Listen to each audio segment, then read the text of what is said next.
changer certaines choses. Voilà, et on va commencer notre culte. On va se recueillir, on va demander à Dieu de nous bénir. Merci Seigneur.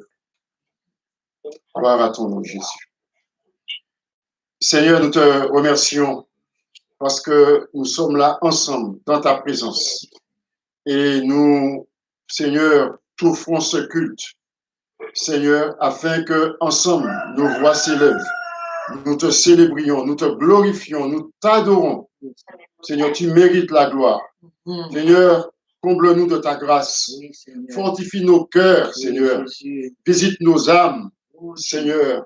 Et que véritablement, au travers de ce culte, Seigneur, tu sois honoré et que nous soyons bénis.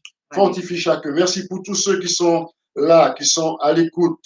Et nous prions pour que tu les bénisses également. Amen, ceux qui sont auprès comme ceux qui sont au loin. Alléluia. Que ta grâce soit sur chacun de nous, Seigneur, dans le nom de Jésus. Amen. Amen. Amen. Voilà, bien-aimés, je vous invite à lire avec moi pour introduire ce moment le psaume 96. Le psaume 96. Chantez à l'Éternel un cantique nouveau. Chantez à l'Éternel toute la terre. Chantez à l'Éternel, bénissez son nom. Annoncez de jour en jour la bonne nouvelle de son salut. Racontez parmi les nations sa gloire, parmi tous les peuples ses merveilles, car l'Éternel est grand et très digne de louange. Il est redoutable plus que tous les dieux, car tous les dieux des peuples sont de faux dieux. Mais l'Éternel a fait les cieux. L'éclat et la magnificence sont devant sa face. La puissance et la splendeur dans son sanctuaire. Famille des peuples, rendez à l'Éternel. Rendez à l'Éternel gloire et puissance. Rendez gloire au nom de l'Éternel. Apportez des offrandes. Entrez dans ses parvis. Prosternez-vous devant l'Éternel avec des ornements sacrés. Tremble devant lui, terre entière. Dites parmi les nations, l'Éternel règne. Aussi le monde est ferme. Il ne chancelle pas. L'Éternel juge les peuples avec droiture.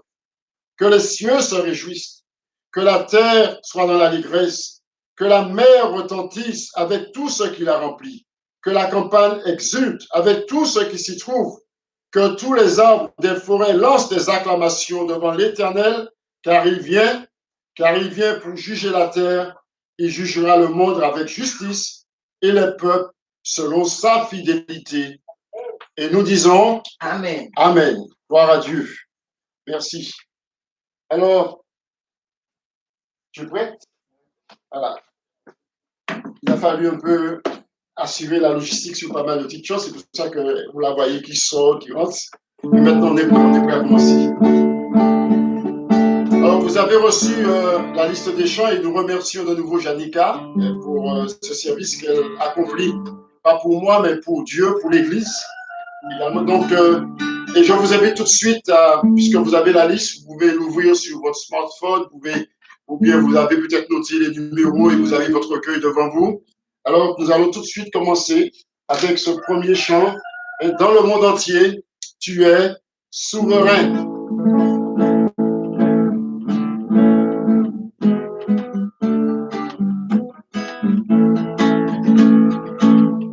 Dans le monde entier, tu es souverain.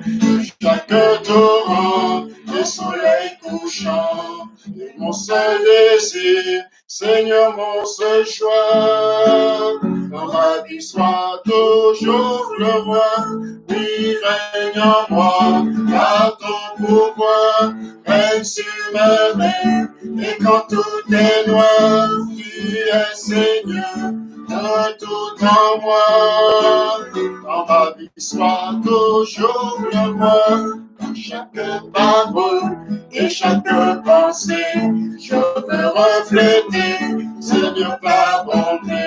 Il est le monde plus précieux que toi. Dans ma vie soit toujours le roi. Oui, règne en moi, par ton pouvoir, règne sur mes rêves. Et quand tout est noir, tu es Seigneur de tout en moi. Dans ma vie, sois toujours le roi. On reprend dans le monde entier. Tu es souverain sur chaque torrent et soleil couchant. Mon seul désir, Seigneur, mon seul choix. Dans ma vie, sois toujours le roi. Oui, règne en moi, par ton pouvoir. Veille sur mes rêves, et quand tout est noir, tu es Seigneur, retourne en moi. Dans ma vie, sois toujours le roi. Dans chaque parole et chaque pensée, je veux refléter, Seigneur, ta pensée. Derrière au monde, plus précieux que toi.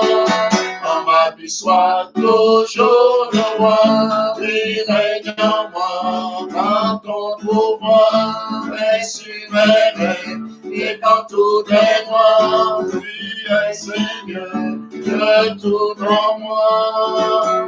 Dans ma vie, sois toujours le oui, règne en moi, par ton pouvoir. Veille sur mes rêves, et quand tout est noir, tu es Seigneur de tout en moi.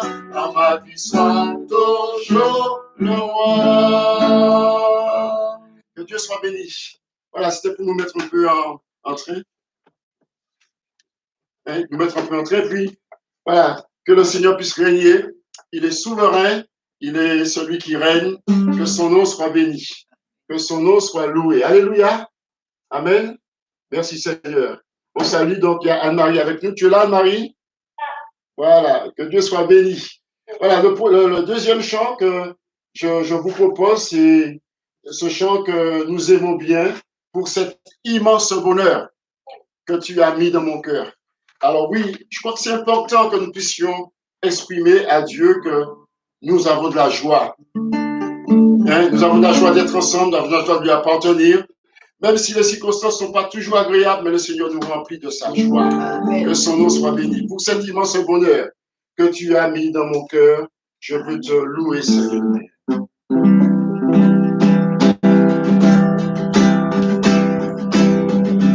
Pour cet immense bonheur, alléluia, que tu as mis dans mon cœur, alléluia, je veux te chanter, Seigneur, alléluia. Oui, Jésus est mon sauveur. Alléluia. Je me redirai encore. Alléluia. Alléluia. Que pour moi Jésus est mort. Alléluia. Voilà pourquoi je l'adore. Alléluia. Lui seul est tout mon trésor. Alléluia. Que chaque jour, à chaque heure. Alléluia. En moi tu es un demeure. Alléluia. Que ma vie soit une fleur. Alléluia. Un parfum pour toi, Seigneur. Alléluia. Que ma vie soit une fleur. Alléluia. Un parfum pour toi, Seigneur. Alléluia.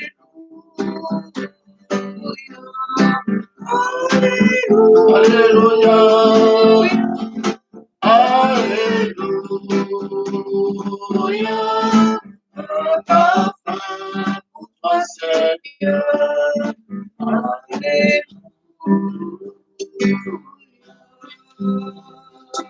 Merci Seigneur. Alléluia. Jésus. Amen. Alléluia. Béni soit ton nom, Jésus. Nous t'adorons ensemble, nous te glorifions. Merci Seigneur. Merci Seigneur. Merci. Béni soit ton nom, Jésus. Merci Seigneur. Que le nom de Dieu soit béni. Voilà. Alors, je vous invite à continuer à bénir Dieu avec ce chant, on va changer un peu de rythme là, un rythme un peu plus soutenu, appelé à aimer, hein, destiné à rencontrer nos frères, hommes de ce pays, frères en Jésus-Christ.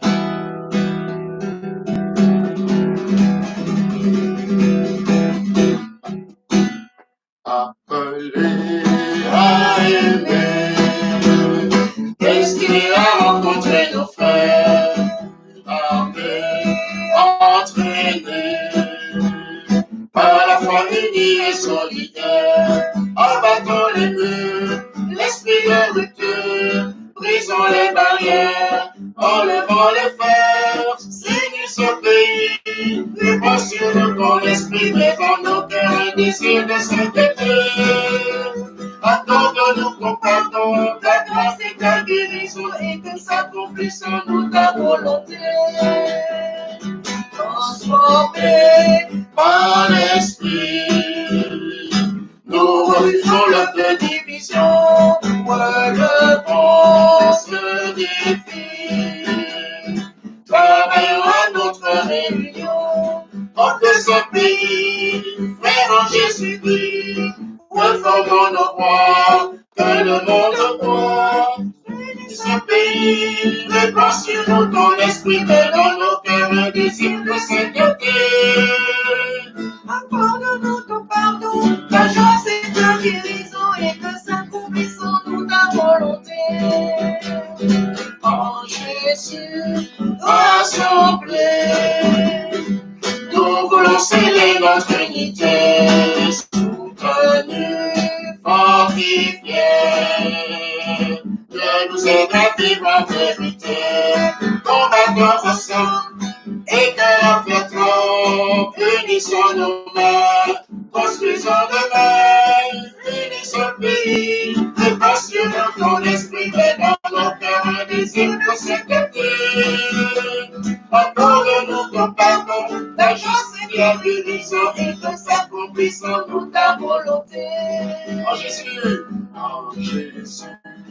rassemblés, Nous voulons sceller notre unité, soutenus, fortifiés, que nous aide à vivre en vérité, combattons ensemble, et que l'enfant unissons nos mains, construisons demain.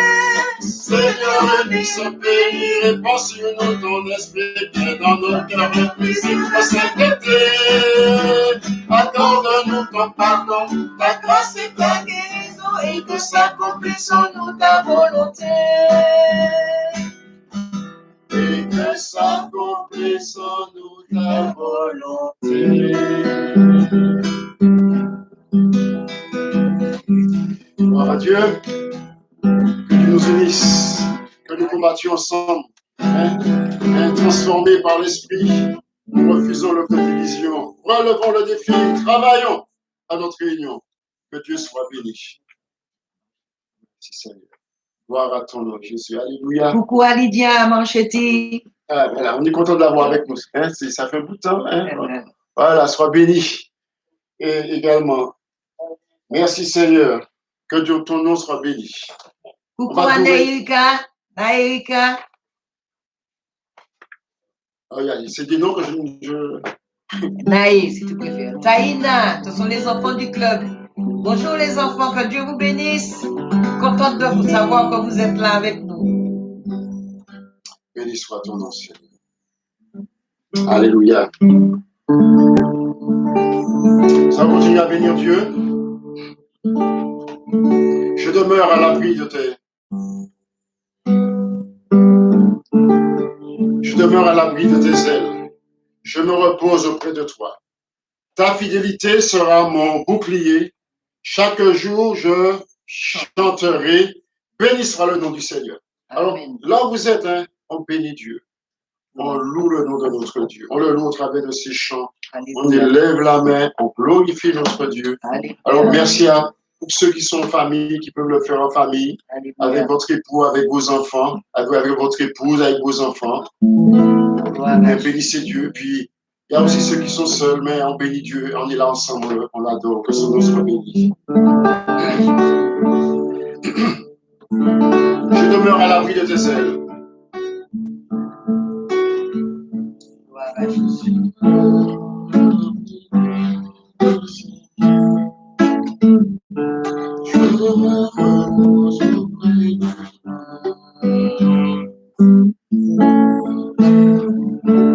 Je demeure à l'abri de tes ailes. Je me repose auprès de toi. Ta fidélité sera mon bouclier. Chaque jour je chanterai. Béni soit le nom du Seigneur. Béni soit le nom du Seigneur. Oui, je chanterai ton nom toute ma vie. Béni soit le nom du Seigneur. Je demeure, reprends. Je demeure à l'abri de tes ailes. Je me repose auprès de toi. Ta fidélité sera mon bouclier. Chaque jour je chanterai. Béni soit le nom du Seigneur. Béni soit le nom du Seigneur. Oui, je bénirai ton nom toute ma vie. Béni soit le nom du Seigneur. Je vais chanter ton nom. Je veux chanter ton nom, Seigneur. Chaque jour tu prends mes fardeaux. Ta fidélité sera mes délais. Chaque jour je chanterai. Béni soit le nom du Seigneur. Béni soit le nom du Seigneur. Oui, je bénirai ton nom toute ma vie. Béni soit le nom du Seigneur. Je veux chanter. Je veux chanter ton nom, Seigneur. Chaque jour tu prends mes fardeaux. Ta fidélité sera mes délits. Chaque jour je chanterai. Béni soit le nom du Seigneur. Béni soit ton nom. Béni soit le nom du Seigneur. Oui, je bénirai ton nom toute ma vie. Béni soit le nom du Seigneur. Encore, Seigneur. Béni soit le nom du Seigneur. Béni soit le nom du Seigneur. Oui, je bénirai ton nom toute ma vie. soit le nom du Seigneur.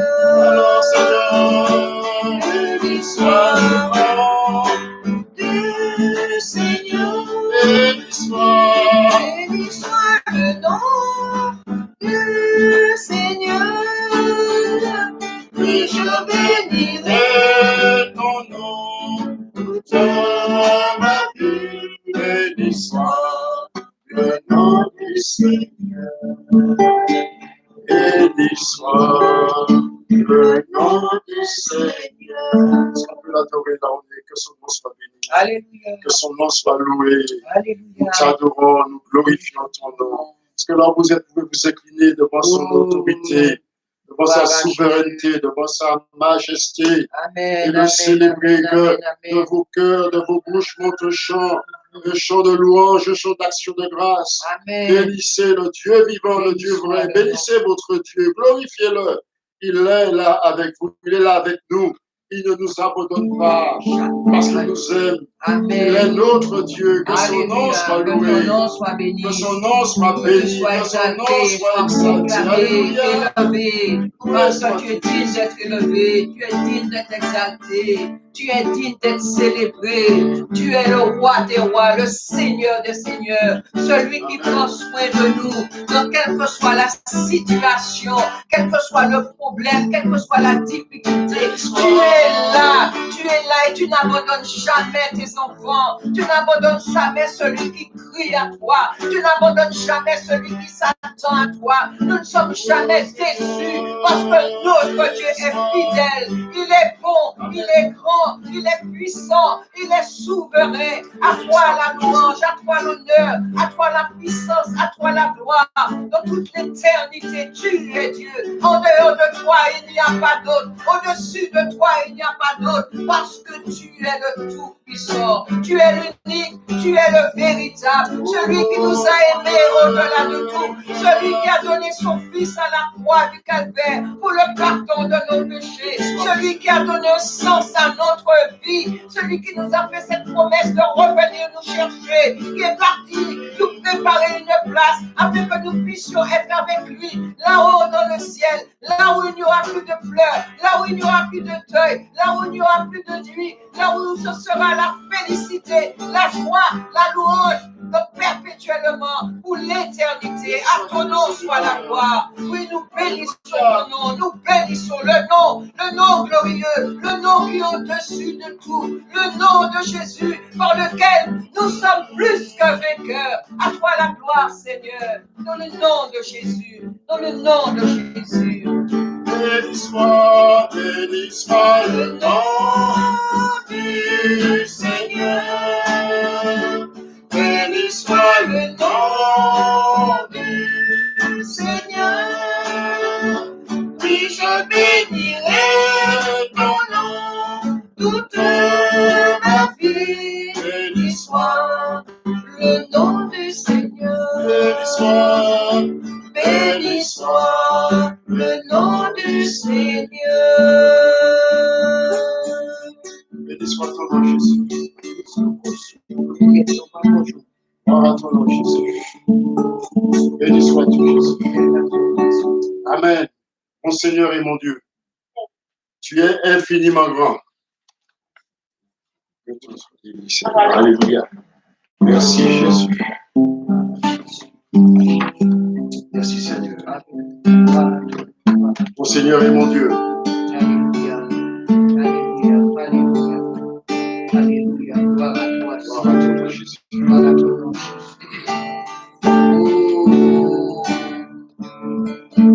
Gloire à Jésus. Seigneur et mon Dieu, tu es infiniment grand, vêtu de splendeur, recouvert de majesté. On va prendre au Seigneur.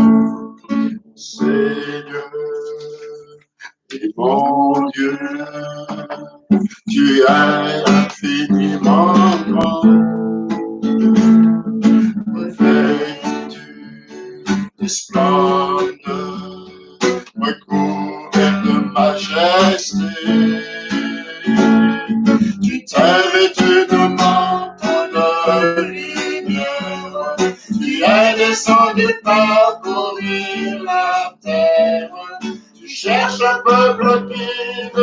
vraiment t'honorer.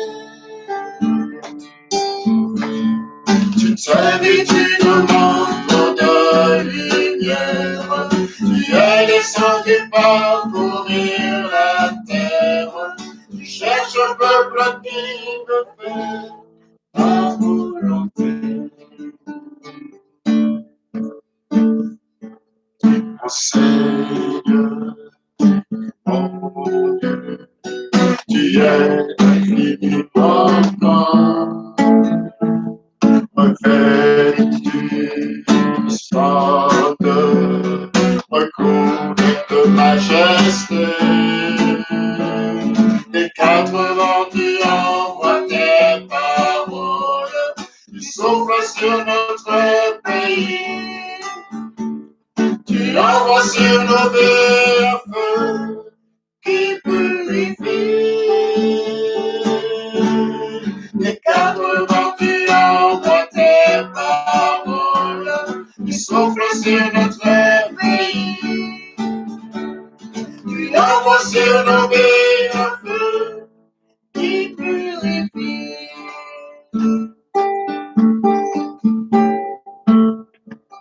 Seigneur et mon Dieu, tu es infiniment grand, revêtu de splendeur, recouvert de majesté.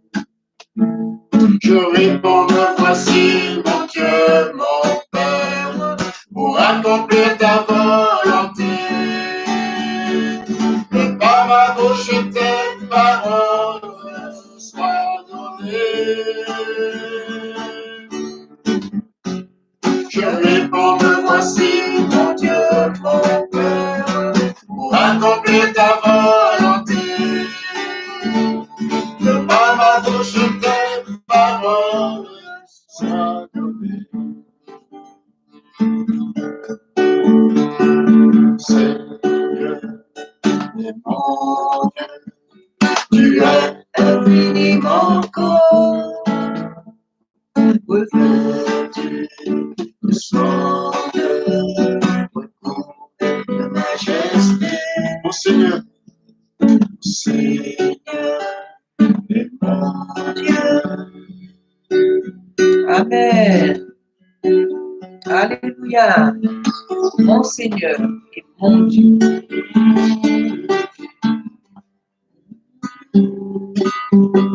Gloire à toi, Jésus.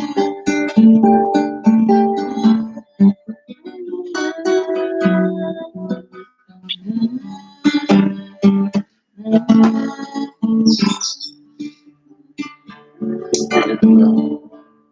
Gloire à Dieu. Alléluia. Merci Seigneur. Merci Seigneur. Alors le dernier chant que nous avons choisi, c'est ce très beau chant qui effectivement qui nous rappelle que le roi des cieux a fait de nous vraiment son fils, sa fille. Il nous a libérés, la dette a été payée. Que le nom de Dieu soit loué, béni, glorifié. Alléluia. Voilà. Ça va bien, vous allez bien, vous êtes bien. Nous louons le Seigneur. Nous célébrons, que son nom soit loué. Merci Seigneur. Que son nom.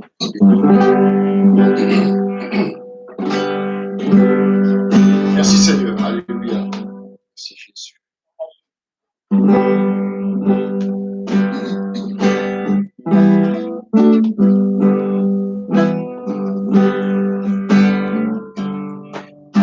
Qui suis-je que le roi des cieux ouvre ses bras? Perdu, mais trouvé par sa grâce, son amour. Son amour pour moi. Il m'a libéré à des payé. Je suis enfant de Dieu, je suis à lui. Il m'a racheté à la croix c'est son cœur. J'étais esclave du péché, mais il m'a sauvé. Jésus m'a sauvé, il m'a libéré, ma dette est payée. Je suis enfant de Dieu, je suis à lui. Et dans sa maison, j'ai trouvé ma place. Je suis enfant de Dieu, je suis à lui. Je suis choisi et affranchi. En toi, je sais qui je suis. Tu es pour moi, pas contre moi. En toi, je sais qui je suis. En toi, je sais qui je suis. Tu m'as libéré, ma dette est payée. Je suis enfant de Dieu, je suis à lui. Dans sa maison, j'ai trouvé ma place. Je suis enfant de Dieu, je suis à lui. Je suis choisi et affranchi. En toi, je sais qui je suis. Tu es pour moi, pas contre moi. En toi, je sais qui je suis. En toi, je sais qui je suis. En toi, je sais qui je suis. Amen. Alléluia. Nous savons ce que nous sommes de notre Seigneur, de notre Christ. Que son nom soit béni. Alléluia. Alléluia. Que Dieu soit loué. Que Dieu soit béni. Voilà, mes bien-aimés, nous terminons là ce moment de louange, ce moment d'action de grâce. Alors, pendant que je joue la guitare, là, j'ai une pensée pour Fred. Hein. J'espère qu'il est chez lui en train de jouer la guitare avec moi. Hein, je ne le vois pas, mais j'espère que Charlie est chez lui, qui joue à la guitare. Alors, je ne sais pas pour Lydie si elle accompagne au piano, puis qu'elle est en train de dire, mais cette note-là n'est pas bonne. Hein? Mais voilà, mais on pense à eux. Voilà, et voilà, on aura du plaisir à se retrouver, à chanter ensemble. Alors, avant de passer à la parole, j'ai un petit coucou à quelques bien-aimés que nous avons. Donc, voilà, il y a les habitués, Clara, Gisèle, alors il y a Jeanne Médouze, hein, voilà, qui est à Paris, hein, la sœur de Georgette, on la salue, Nadia, voilà, donc, qui encore? Voilà, donc on a salué Lydia, on salue Henri Lorendo, voilà, on salue, Jacqueline me dit qu'elle a la sœur Henriette Kossou, notre grande sœur qui est là. Voilà, on fait un gros coucou à la sœur Alim, qui est avec Marie-Aimée. On sait que ces jours-ci, son cœur est gros, mais on pense à elle, hein, que le Seigneur la soutienne dans ce moment difficile, ce moment de, oui, on va dire, hein, c'est un deuil, parce qu'un deuil familial pour elle, que Dieu la soutienne. Voilà, on salue Jean-Paul, on salue, voilà, Guy Gentil, qui est là en métropole, la sœur Louise Gentil, qui est là également, Célia, Guy Dordonne, Lucia Dordonne, Willy également, et puis la sœur Beaumarais, voilà, tous on veut vous faire un beau coucou. Fabrice qui nous fait un bonjour de Bex. Que Dieu soit béni. Voilà, donc il y a des bien-aimés qui sont au téléphone, et puis il y a de ceux qui sont directement sur le YouTube également. Là, il y a également les Logins, la famille Login de Caspilote qui sont branchés au téléphone. Il y a des bien-aimés qui se font le plaisir de relayer par le téléphone ce moment que nous passons. Voilà, le frère François, puisque Marie est connectée. Et voilà, elle a su se connecter, notre sœur Marie. Donc, on sait, voilà, le frère François, il écoute aussi. Donc, on salue tous ces bien-aimés qui sont là et qui partagent ce culte avec nous. Voilà, bien-aimés, on va maintenant, voilà, Jacqueline va descendre de l'estrade. Béni soit Dieu. Alléluia. Et nous allons partager la parole, autour de la parole.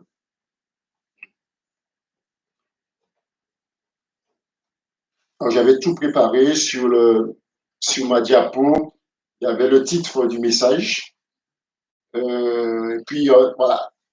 Techniquement, il suffit un petit problème technique et voilà. Mais bon, ça ne change pas. Je vous invite à. Donc, on va méditer ce matin, on va partager des réflexions sur notre manière de vivre durant ce temps de confinement, nous, en tant que chrétiens. Et j'aimerais vous inviter à lire plusieurs textes, 3 textes plus précisément. Le premier, il se trouve dans Éphésiens, chapitre 5, le verset 15.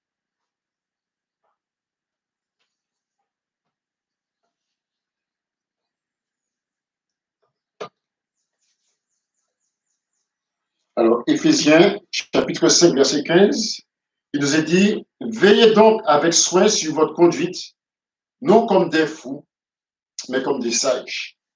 Veillez donc avec soin sur votre conduite, non comme des fous, mais comme des sages. » Dans l'épître de Jacques, au chapitre 3 et au verset 13, on est juste un peu plus loin. Je vous laisse une minute pour chercher, enfin 30 secondes. Hein.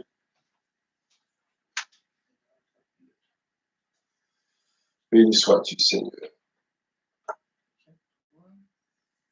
Jacques 3, verset 13. Il nous est dit, lequel d'entre vous est sage et intelligent, qu'il montre par sa bonne conduite ses œuvres empreintes de douceur et de sagesse. Et nous pourrons ajouter un troisième texte, 1 Pierre, chapitre 2, verset 12.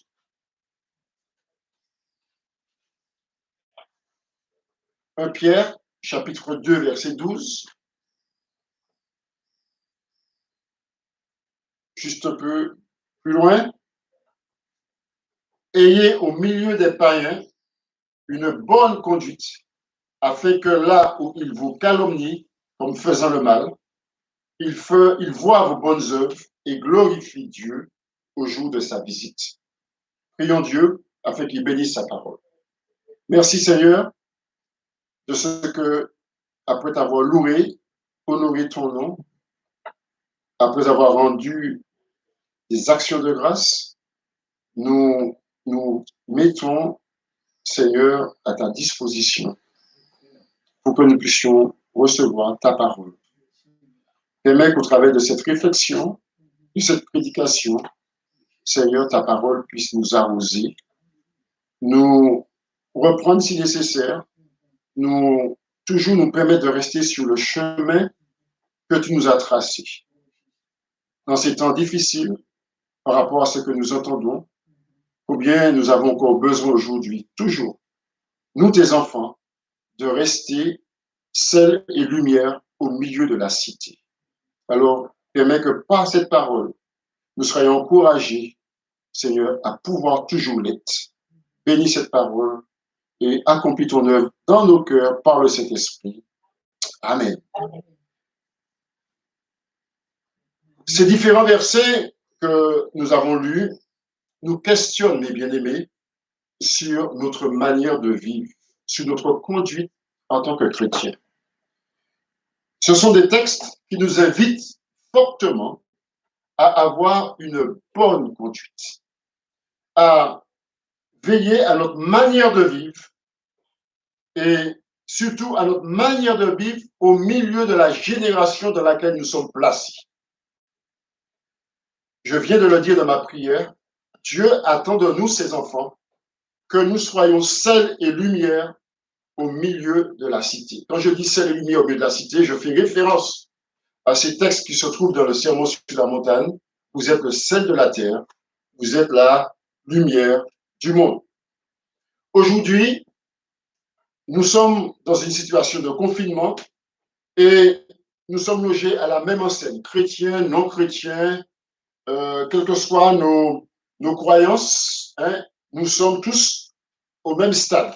Hein. Nous sommes dans une situation où effectivement nous devons nous protéger, nous devons faire attention et dans lequel nous sommes appelés à vivre davantage de notre chez nous, de notre chez soi également. Et par rapport à cette réalité qui nous a, pour laquelle nous, il faut le dire hein, de manière claire, nous ne sommes pas préparés, nous n'étions pas préparés, nous sommes à l'écoute. Nous sommes à l'écoute de ce qui se produit, de ce qui se passe sur l'évolution de la situation sanitaire, parce que nous essayons de savoir est-ce que les choses s'arrangent, est-ce que ça se complique, voilà, et c'est normal. Mais nous sommes également à l'écoute de ce qui se passe sur la situation psychologique de la population, sur la situation sociale, parce que nous comprenons qu'une telle situation peut amener dans notre vie un certain nombre de complications dans notre psychisme, dans la qualité du rapport que nous pouvons avoir avec nous, mais également avec l'autre.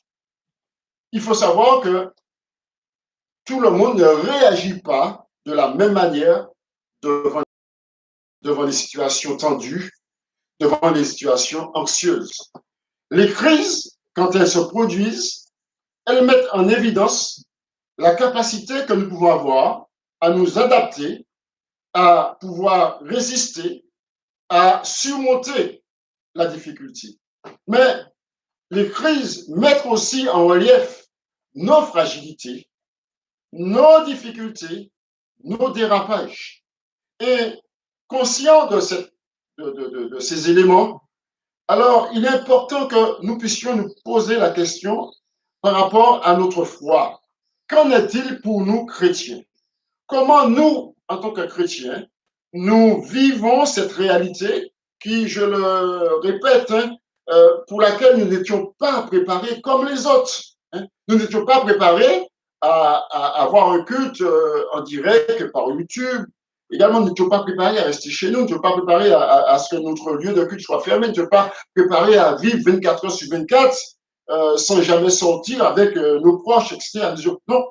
Comment nous, en tant que chrétiens, nous vivons cette réalité? Est-ce que dans cette réalité, difficile, je le conçois, est-ce que nous sommes en capacité d'avoir cette bonne conduite que le Seigneur attend de nous également? Et surtout, comment la parole de Dieu, qui est nécessaire et qui guide nos pas, comment elle peut nous éclairer dans ce moment spécifique? Alors, je vais commencer par partager avec vous quelques éléments que fait remonter les observateurs sociaux sur la société. Ils ont identifié un certain nombre de situations comportementales qui posent problème et qui sont directement liées à cette problématique du confinement. Alors, c'est sûr que dans le temps qui nous est imparti, nous ne pouvons pas nous attarder en détail sur tous les points, sur le sommet. Pour notre réflexion de ce matin, j'en ai retenu 3 qui nous parlent parce que ce sont 3 qui regroupent un certain nombre de problématiques que je pense que nous pouvons trouver dans nos milieux. Tout d'abord, il y a ce que j'appelle ce qui est lié à nos comportements personnels. Vous voyez, face à cette crise, le constat a été fait que l'homme est en capacité d'avoir des manifestations excessives d'individualisme. La première chose à laquelle on pense, c'est à soi, à se sauver. Je ne vais pas dire à se protéger parce que normalement, il nous est demandé, et c'est logique, il nous est demandé de nous protéger. Donc, que nous puissions mettre je dirais, en œuvre les gestes barrières qui sont souhaités, qui sont attendus de nous, qui sont même exigés également, c'est quelque chose de normal. Mais je parle pas de ça. Je parle de l'excès, et ce qui a été noté, pas par moi, par les observateurs sociaux, l'excès d'égoïsme, l'excès d'individualisme. Et on l'a vu dans notre pays, surtout lorsque les gens, bon, bien fait compte, ils ont commencé à débaliser tout ce qu'il y a dans les supermarchés, hein, pour remplir leur garde-manger, même si le voisin d'à côté, la voisine d'à côté, eh bien, sans se demander si justement eux allaient trouver quelque chose. Et ça, on n'a pas seulement vu dans notre pays, on dit souvent que nous sommes quelquefois indisciplinés, etc. Mais on a vu que même dans d'autres régions, hein, également, les mêmes réflexes se sont mis en place également. On a vu se développer également, un peu peut-être moins chez nous, mais dans d'autres régions, on a vu se développer des formes de rejet marquées par la peur de l'autre. Parce que l'autre peut être un porteur. C'est-à-dire que parce qu'il vient d'un pays qui est très contaminé, effectivement, alors sans savoir, on a une grosse méfiance et même une hostilité, hein, vis-à-vis de ces personnes également. Donc, d'où effectivement certains actes répréhensibles qu'on pourrait même que les observateurs ont qualifié même d'actes racistes également. Il y a eu aussi des formes d'anxiété, d'angoisse, de psychose, et ce n'est pas innocent si les autorités mettent en place des lignes d'écoute, des numéros pour que les gens puissent appeler, puissent parler, parce qu'effectivement, donc, il y a cette situation emmène des anxiétés, c'est assez anxiogène, et ça emmène des angoisses. Et voilà, donc là, je fais ressortir tout ce qui est comportement un peu personnel. Ensuite, le deuxième type de problème que les observateurs ont fait remonter, c'est ce qui est lié à la situation des couples et des familles. Du fait du confinement, alors, beaucoup d'observateurs ont fait remonter une augmentation conséquente des violences conjugales, mais également de violences envers les enfants. Parce qu'au sein des familles, eh bien, le fait de partager les mêmes ressources, de vivre au sein de locaux qui, pour certains, sont exigus également, alors cela a exacerbé les tensions et cela a rendu la cohabitation excessivement difficile et, il faut le dire, même impossible dans certains cas. Donc, il faut savoir que souvent, lorsque la famille se retrouve comme cela, à se regarder et se retrouve dans ces moments-là, à l'intérieur d'une même surface, toutes les situations antérieures de conflits larvés entre les membres de cette famille, c'est-à-dire entre les époux, les enfants et autres, ne vont pas arranger les choses. Également. Enfin, le troisième type, c'est ce qu'il en ressort qu'il y a beaucoup de personnes qui deviennent des addicts. Il y a un phénomène d'addiction qui est en train de se mettre en place. C'est un comportement, effectivement, parce qu'en confinement, on n'est pas bien, on ne s'éclate pas, on n'est pas heureux, et il n'y a pas de soupape pour nous permettre d'évacuer. Donc, qu'est-ce qu'on fait? Lorsqu'on est comme cela, eh bien, on va consommer. Et on va consommer mal, parce qu'on va consommer trop, on va consommer tout ce qui passe, et malheureusement, on va devenir addict. Il y a de ceux qui deviennent addicts de la nourriture, hein. Ils mangent, ils mangent toute la journée. Voilà. Alors, j'espère que, en ce qui vous concerne, mes bien-aimés, nous n'aurons pas besoin de mettre en place avec l'Arche de Vie des séances de rattrapage par rapport à cela. Ça, c'est une parenthèse, hein, une petite pique. Voilà. Mais il y a ce côté de la consommation de repas, mais il y a aussi la consommation d'écrans, télévision, tablettes, smartphones, etc. Présence ininterrompue sur les réseaux sociaux. Mais plus grave, il y a aussi la consommation d'alcool. Et puis aussi la consommation de sites pornographiques, ce qui est rendu encore plus facile parce que certains sites ont permis une forme de gratuité. Bien aimé, ces situations que les observateurs sociaux font état, il faut savoir que quelque part, d'une manière ou d'une autre, peut-être pas dans tous, nous aussi, en tant que chrétiens, nous y sommes confrontés. hein, soit dans nos vies, dans nos couples, dans nos familles, dans nos logements, pour certains, pas tous, soit aussi dans la vie de ceux que nous connaissons, nos proches, nos enfants, nous également. Et quand nous montre ces problèmes, comment nous parle-t-il à nous? Parce que nous sommes des chrétiens, nous sommes des enfants de Dieu. Quand nous montre ces problèmes, la première chose que nous pouvons faire ressortir, hein, et que montre ces problèmes, c'est que nous sommes fragiles. Souvent, vous savez,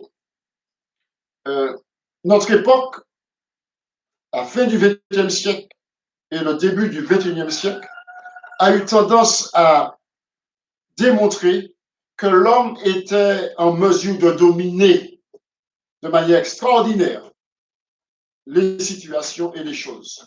Et il y a une forme, un sentiment je dirais, d'invulnérabilité, où au point on se sent, je parle de l'humanité, on se sent même invincible, tellement sûr de soi que, eh bien, on est en mesure même de toucher à ce que nous appelons, nous les chrétiens, les fondamentaux anthropologiques de l'humanité. Dans Genèse 11, il y a un événement qui se produit et qui nous parle. Parce que cette fragilité, eh bien, elle n'est pas nouvelle. Dans Genèse 11, il y a un événement qui se produit. Il y a une génération, et Dieu a dit à cette génération-là de se répandre. C'est la génération qui sort du déluge. Et Dieu lui a demandé de se répandre sur toute la surface de la terre, de prendre possession de la terre. Et cette génération-là, elle va carrément faire fi de la demande de l'Éternel, et elle va prendre une décision, celle de construire une ville, hein, qui monte jusqu'au ciel, afin qu'il ne soit pas répandu, qu'il ne soit pas réparti sur toute la surface de la terre. Voilà. Et en cela, faisant fi de la recommandation et de la direction qu'a donnée l'Éternel, alors ils se sont dit, nous, on veut rester ensemble, hein, et on va construire quelque chose pour que nous puissions rester ensemble. Nous serons invincibles, nous sommes vulnérables, rien ne va nous empêcher d'accomplir cela. Même l'Éternel l'a dit, hein, rien ne va les empêcher d'accomplir. Ils se pensent invincibles, ils se pensent invulnérables également. Alors, qu'est-ce que Dieu a fait? Hein? Dieu a simplement confondu le langage.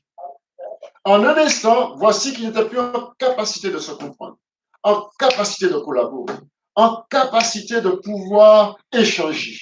Et voilà, effectivement, que les voilà obligés à se répartir, à trouver ceux et celles avec lesquels ils pourront échanger, ils pourront communiquer, ils pourront construire quelque part. Quand Dieu décide d'arrêter l'homme sur le chemin de la folie, il prend des décisions, il prend des mesures qui peuvent être surprenantes, mais qui sont efficaces et qui emmènent l'homme à entrer dans la direction qu'il souhaite.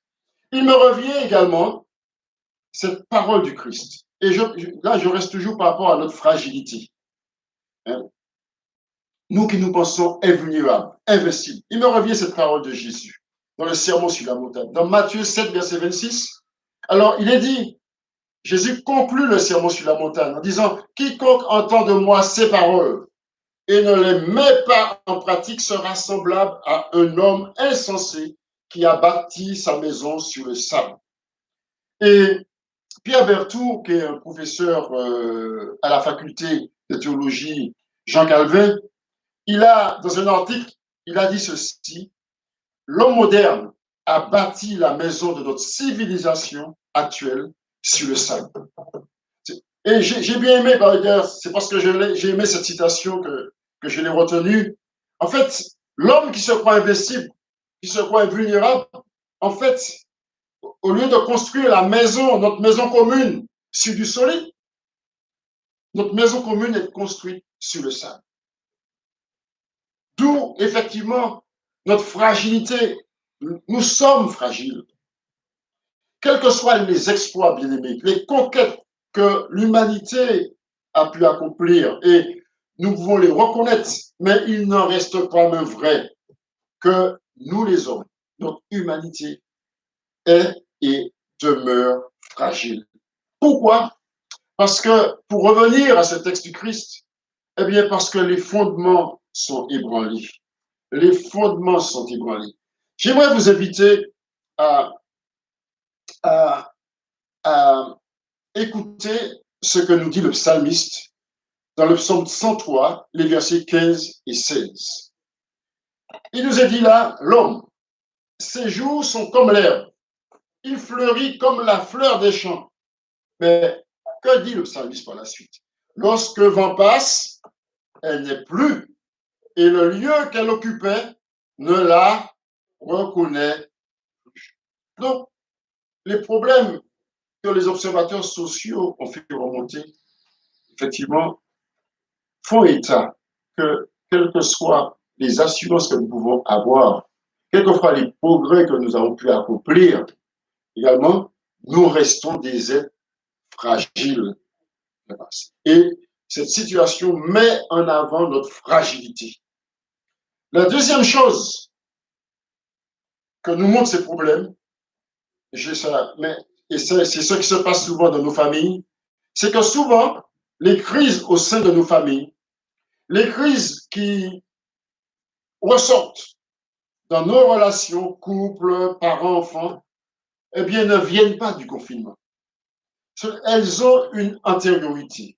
Elles ont existé avant, et parce qu'elles n'ont pas été réglées en heure et en temps, alors on ne résiste pas.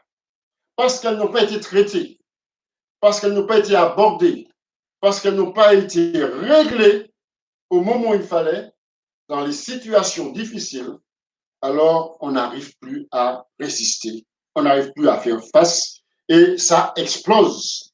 Ça explose.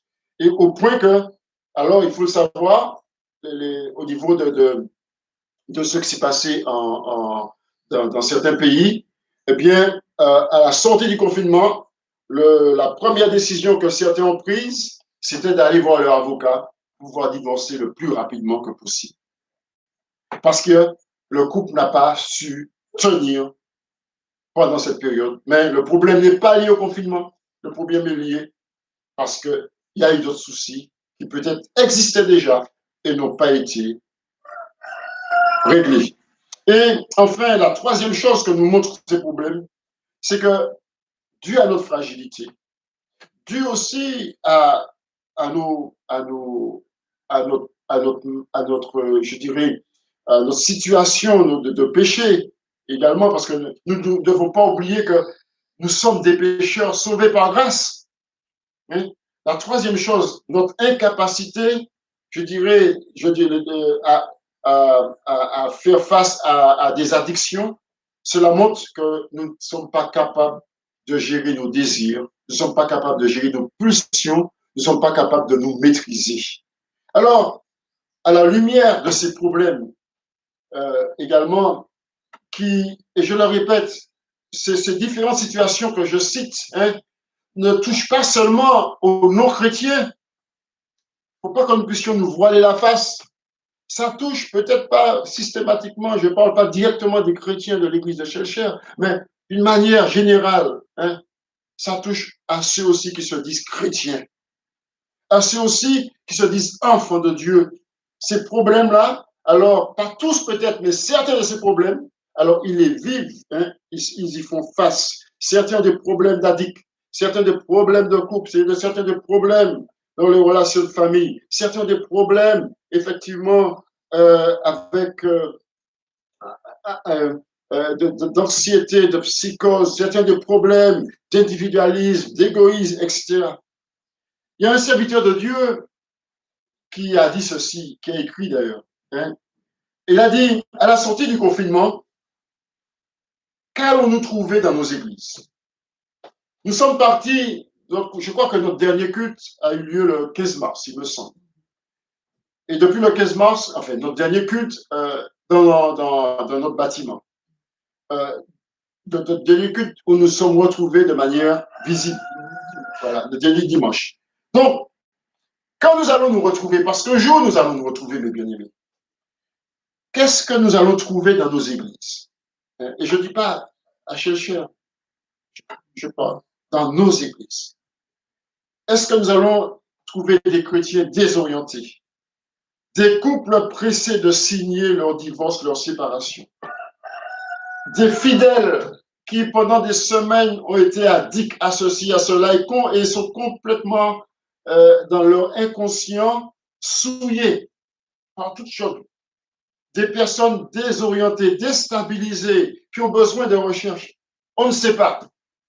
Et on se pose la question, effectivement, est-ce que au retour de tout cela, est-ce que nous n'avons pas besoin de mettre en place beaucoup d'écoute, beaucoup de relations d'aide, hein, beaucoup de travail auprès des âmes? On ne sait pas. Mais la question est posée. Alors, je viens à comment l'Écriture peut nous aider, comment l'Écriture peut nous éclairer, comment l'Écriture peut nous guider, parce que nous sommes enfants de Dieu. Parce que nous devons aussi, par rapport à cela, je dirais, trouver dans la parole de Dieu des réponses pour nous. Et je reviens, bien-aimé, à ce message du Christ et à cette conclusion qu'il fait du sermon sur la montagne. Matthieu 7, verset 24.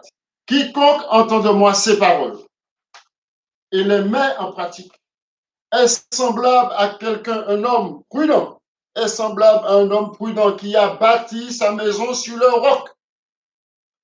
Bien-aimé, Jésus nous dit que si tout chancelle, si tout se désagrège, si tout part en vrille, si les vents sont forts, si les torrents dévalent, alors il faut savoir sur quoi nos fondements sont posés.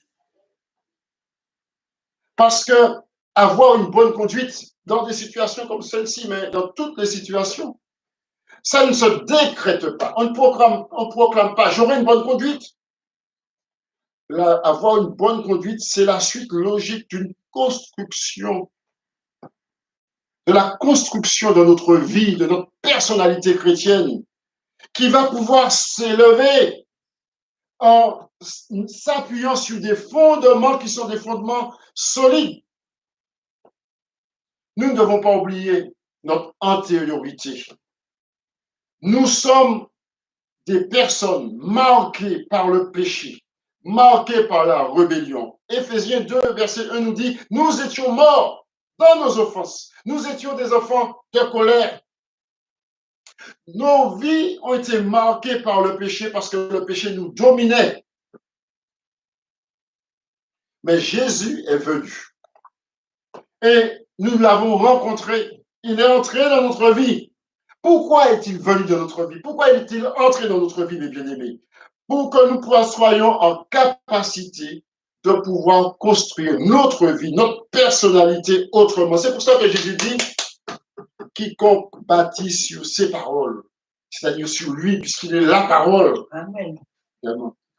Alors, nous qui étions là, auparavant, assis sur le bord du chemin, sans espérance, sans direction, nous qui n'avions aucun devenir, aucun avenir, sinon que de se laisser entraîner par les vents, par les torrents et de se laisser mourir par cela, il est venu nous chercher pour nous donner à chacun de nous, à vous, la capacité de vivre avec Dieu, d'avoir une solidité, d'avoir un ancrage, d'avoir une stabilisation dans votre vie.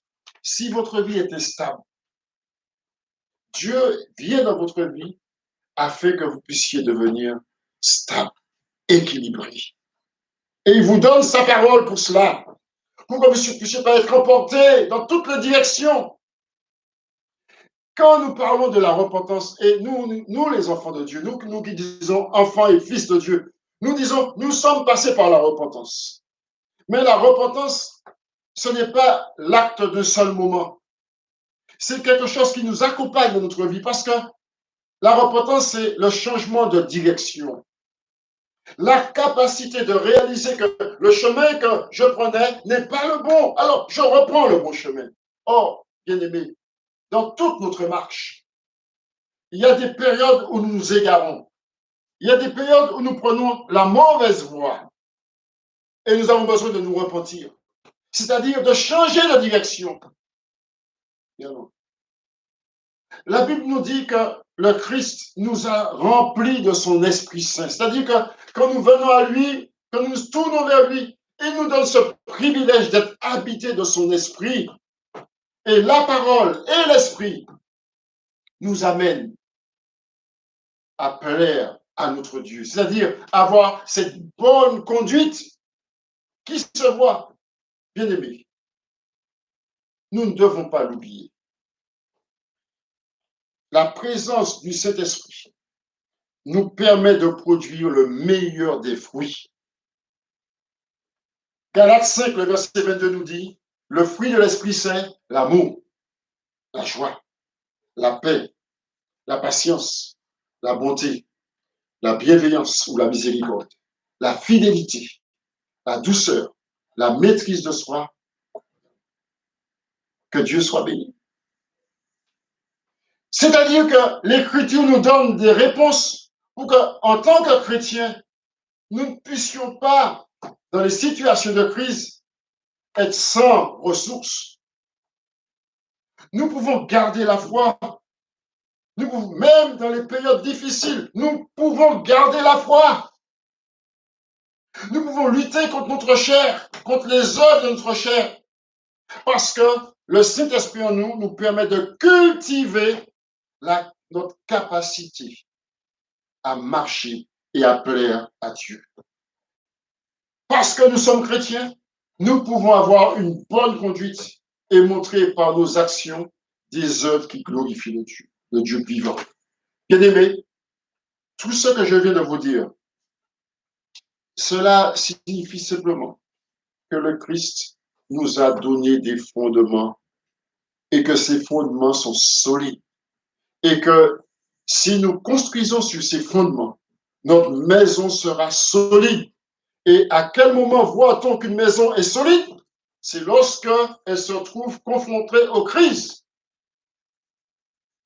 Nous vivons dans un pays où chaque année, à une période, chaque période de septembre, octobre, août, septembre, octobre, et quelquefois ça parle même de juillet, nous avons ce qu'on appelle la période cyclonique. Et dans cette période-là, alors nous sommes quelquefois inquiets parce que, en fonction de la force de l'ouragan, alors notre maison peut se trouver en difficulté. Mais souvent, il y a beaucoup de maisons qui tiennent. Pourquoi? Parce que ce sont des maisons qui ont été construites selon des normes, qui sont solides. Les vents peuvent être forts. La maison, elle ne va pas s'écrouler, nous dit l'Écriture. Vous voyez, et la maison de notre vie, c'est comme cela. C'est dans les crises que nous voyons si notre maison est solide. Mais si elle n'est pas solide, ça veut dire que quelque part, il y a quelque chose pour lequel nous sommes passés à côté. Vous savez, il arrive que plusieurs bien-aimés chrétiens, ils n'y arrivent pas. Ils vivent les mêmes fragilités, les mêmes problématiques que ceux qui n'ont pas d'espérance. Pourquoi? Parce que ce n'est pas au moment des crises, ce n'est pas au moment du cyclone que tu vas monter sur le toit pour voir si tes tirs au fond sont bons. Ce n'est pas au moment du cyclone que tu vas sortir pour voir si c'est solide. Ce qui veut dire que si au moment de la crise, ça chancelle, ça veut dire qu'à un moment donné, le Seigneur n'a pas pu faire le travail, n'a pas pu façonner, n'a pas pu modeler la personnalité chrétienne que nous devons avoir. Donc, c'est important de nous interroger. Seigneur, si dans cette crise-là, je ne suis pas en capacité de faire face, d'avoir cette bonne conduite, de pouvoir me maîtriser, de pouvoir gérer les choses, de pouvoir avoir toujours confiance en toi, ça veut dire qu'à un moment donné, j'ai eu un problème et je n'ai pas vu à quel moment. Ouais. Vous savez, dans nos églises, il y a beaucoup de fidèles qui ont axé leur vie sur l'écoute. On écoute, on entend, on regarde.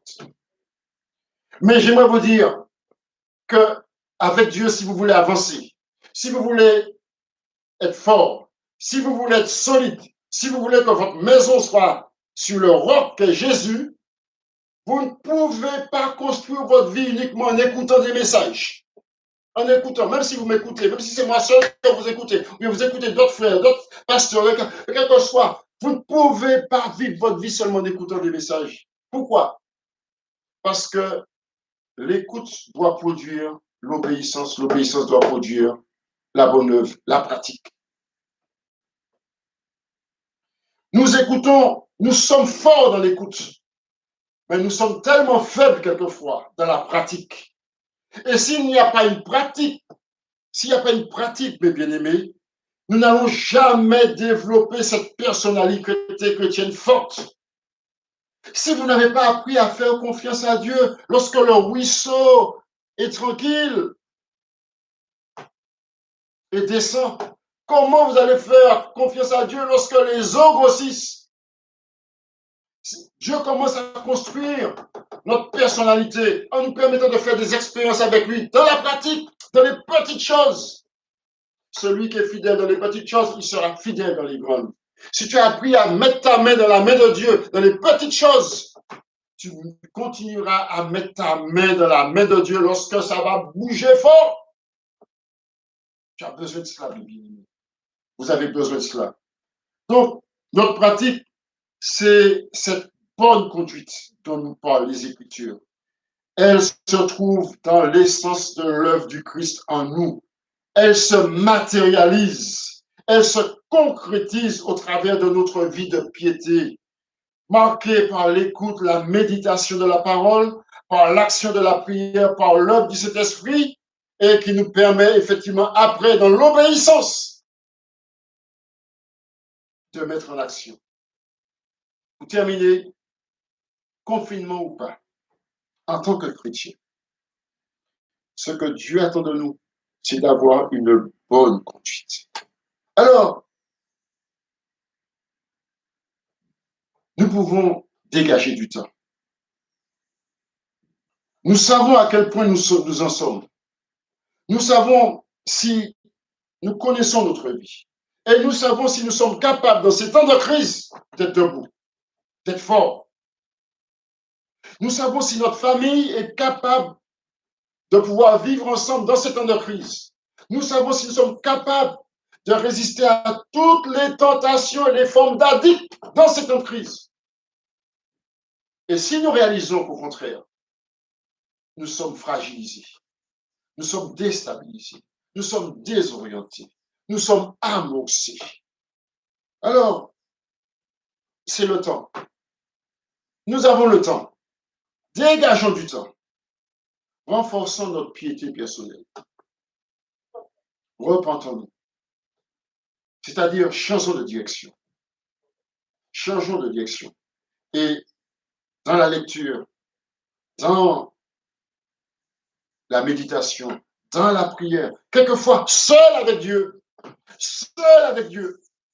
Et j'aimerais encore insister sur ça. J'ai déjà eu l'occasion de le dire. Voilà. Il est important que nous, chrétiens, comme Jésus nous l'a dit dans le sermon sur la montagne, que nous puissions apprendre à fermer notre porte et à être seul avec Dieu. Pas seul avec votre téléphone, votre smartphone, sur YouTube, sur ceci, sur cela. Regardez, seul avec Dieu, avec votre Bible. Lui demandant, priant, cherchant sa face. Vous avez besoin, nous avons besoin de cela également. Mais bien aimés, que la parole habite abondamment dans nos cœurs et que cette parole puisse vraiment nous permettre, par l'action du Saint-Esprit, de pouvoir obéir et de pouvoir produire les bonnes œuvres, avoir la bonne conduite. Comme nous l'avons lu au tout début, veillez à vos soins sur votre conduite. Vous êtes enfant de Dieu, vous devez avoir une conduite comme des enfants de Dieu, comme des sages. Lequel d'entre vous est sage et intelligent, qui le montre par sa bonne conduite. Ayez au milieu des païens une bonne conduite. Et pour terminer, Jacques nous dit, pratiquez la parole. Ne l'écoutez pas seulement en vous abusant par de faux raisonnements. Que ces paroles nous aident, que ces paroles nous accompagnent et qu'elles puissent nous permettre, effectivement, dans ces temps particuliers, de pouvoir toujours rester sel et lumière dans cette cité. Que Dieu vous bénisse. Est-ce que nous pouvons nous recueillir et demander à Dieu sa grâce? Notre Père, nous te remercions pour cette réflexion, pour ce temps de partage, pour ta parole. Et c'est vrai, Seigneur, la première chose que nous avons à faire, c'est surtout qu'elle puisse s'appliquer dans nos vies. À moi, pour nous, de notre famille et dans la famille de tes enfants, de nos frères et de nos sœurs. C'est vrai, le confinement ne doit pas justifier le péché. Il ne doit pas justifier des actions mauvaises, Seigneur. Bien au contraire. Seigneur, cela montre notre fragilité. Cela montre combien nous avons besoin de toi. Cela montre combien nous avons besoin aussi peut-être de nous sortir d'une voie mauvaise pour prendre cette bonne direction que tu as. Et tu nous dis, c'est en construisant avec ta parole dans nos vies. Seigneur, fais que nous ne puissions pas être simplement des auditeurs, mais de ceux qui écoutent et mettent en pratique. Aide-nous, c'est peut-être la plus grande difficulté que nous avons, nous tes enfants, Seigneur, de mettre en pratique. Mais donne-nous cette force pour que notre maison soit solide. Merci parce que tu as dit que toute chose concourt de ceux qui aiment Dieu. Et si ces temps de confinement mettent, Seigneur, en relief nos difficultés, nos fragilités, c'est peut-être que là, par cela aussi, tu veux nous parler. Pour que nous puissions, Seigneur, être là, vigilants, attendant ton retour, et surtout, Seigneur, ne pas permettre au péché de nous dominer, pour que nous puissions perdre, Seigneur, notre espérance. Alors, bénis ta parole dans nos cœurs. Fortifie ton nom, Seigneur. Et glorifie-toi encore au travers d'elle. Amen. Voilà, mes bien-aimés. Voilà, que Dieu soit béni. Merci, Seigneur. Que Dieu soit loué. Comment? Alléluia. Voilà, bon, alors je vais passer aux annonces. Voilà, donc on bénit tout le monde là. Voilà, alors salut Ghislaine, la sœur Cap Gauche, je ne la connais pas, mais bon, elle est là, on l'a bénie. Notre sœur Daniel Mambert, voilà, soyez bénis tous. Voilà. Je partage avec les bien-aimés de Cher quelques annonces. Alors, qu'est-ce que j'ai mis? Oui. Alors, je vous rappelle notre rendez-vous de mardi. Alors, j'espère que techniquement ça va marcher parce que ce matin, je n'ai vraiment pas compris. J'ai lancé le direct et le truc m'a dit ça ne peut pas faire le direct. Alors, il a fallu que je replanifie un autre direct. Également, donc, voilà. Mais bon, on a toujours la possibilité. Alors, on a notre rendez-vous de mardi, 18h30. Alors, cette semaine-ci, nous aurons 2 temps de prière. Le jeudi, donc, notre temps de prière en commun ADD AER, au travers de l'union des ADD AER, donc le jeudi à 18h30. Et samedi, donc, il est prévu, alors c'est demain qu'on va avoir une réunion par visioconférence, l'ensemble des pasteurs. Donc, il est prévu normalement samedi un temps de jeûne et de prière en commun. Mais je vous donnerai mardi, ou bien sur le groupe, je vous donnerai les précisions. Si effectivement on le fait pas. Pour l'instant, c'est lancé, mais ce n'est pas encore validé. Donc, c'est demain que ce sera validé. Mais voilà, je vous en parlerai au cours de la semaine. Dimanche prochain, donc il est prévu également que nous puissions avoir notre culte, mais j'aimerais vous dire que nous aurons aussi peut-être un culte en commun à venir aller derrière parce que voilà, on essaie quand même d'avoir des temps où, avec d'autres frères, d'autres sœurs, on est ensemble.